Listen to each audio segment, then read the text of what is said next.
ఏంటి హనుమాన్ స్వామి మాంసాహారాన్ని నైవేద్యంగా తీసుకుంటారా?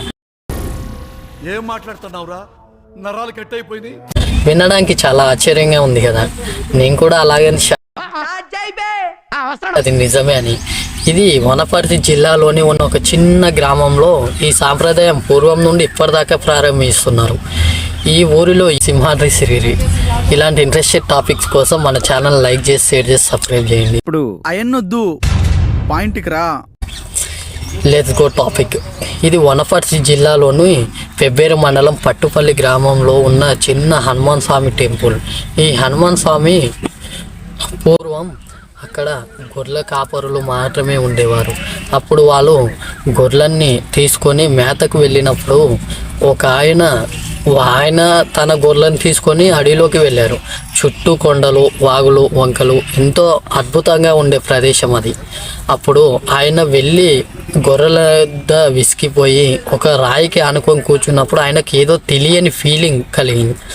అప్పుడు ఆయన అక్కడి నుండి లేచి వెంటనే గొర్రెలు వేసుకొని వచ్చి ఇంటి దగ్గర ఆ రోజు నైట్ పడుకున్నప్పుడు ఆయన కలలో హనుమాన్ స్వామి కలలో కనిపించి, నేను ఇక్కడే ఉన్నాను, నన్ను బయటికి తీసి పూజించండి అని అడగగా, అదే రోజు ఉదయం లేచి పెద్ద మనుషులని అందరినీ, వాళ్ళ ఊరిలో ఉన్న వాళ్ళందరినీ పెద్ద మనుషులతో మాట్లాడుకొని తీసుకొని వెళ్ళి ఆయన కూర్చుని అదే ప్రదేశానికి వెళ్ళి అక్కడ తవ్వగా అప్పుడు వెలిసాడు శ్రీ హనుమాన్ స్వామి విగ్రహం. అక్కడ నుండి వెళ్ళినప్పుడు అట్లకెళ్ళి ఉన్న ప్రజలు కలిసి చిన్నపాటి గుడి కట్టి మొక్కడం ప్రారంభించారు. అప్పుడు కొద్ది దినాలు మంచిగా పంటలు బాగా పండాయి, జంతువులు బాగా ఉన్నాయి, మనుషులు ఆరోగ్యంగా ఉన్నారు. ఆ తర్వాత కొద్ది రోజుల తర్వాత ఎనలేని కరువు వచ్చింది. జంతువులు ఆగమవుతున్నాయి, పంటలు పండలేవు, మనుషులకు విపరీతమైన రోగాలు రావడం జరుగుతుంది. అప్పుడు అదే ఊరిలో పెద్ద ఆయనకు హనుమాన్ స్వామి కలలో కనిపించి చెప్పాడు, నేను ఇప్పుడు ఉన్నాను కదా, నన్ను పూజించండి, మీ పద్ధతిలో పూజించండి, కరువు రాకుండా మంచిగా చూసుకుంటాను ఊరికి అని చెప్పాడు.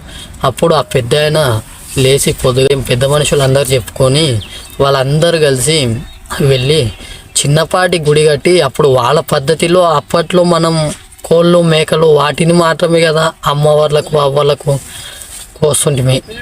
వాళ్ళ పద్ధతిలో కోళ్ళు, మేకలని వాటిని హనుమాన్ స్వామికి సమర్పించారు.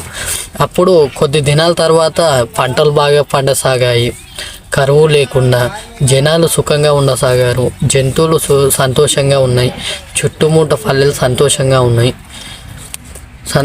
ఉన్నాయి. కాబట్టి ఇప్పటిదాకా ఇప్పుడు మన ప్రజెంట్ జనరేషన్లో కూడా పెద్దల కాలం నుండి వచ్చిన ఆచారాలనే ఇప్పటికీ ఆ ఊరిలో ఇదే పద్ధతిగా పాటిస్తున్నారు. కానీ అప్పటి నుండి ఆ ఊరి జనము ఆయనని గ్రామ రక్షకుడిగా అనుకుంటారు. రెండు రకాలుగా గ్రామ దేవుడు, గ్రామ రక్షకుడిగా అనుకొని ఇప్పటికీ ఆయనకు నైవేద్యంగా కోళ్ళు, మేకలు వాటిని సమర్పిస్తూ మొక్కుతూ ఉంటారని మన రీసెర్చ్లో తెలిసింది. ఓకే ఫ్రెండ్స్, ఈ వీడియో మీకు ఎలా అనిపించిందో కామెంట్ చేయండి. ఇలాంటి ఇంట్రెస్టెడ్ ఫ్యాక్ట్స్ కోసం మన ఛానల్ లైక్ చేసి, షేర్ చేసి, సబ్స్క్రైబ్ చేయండి.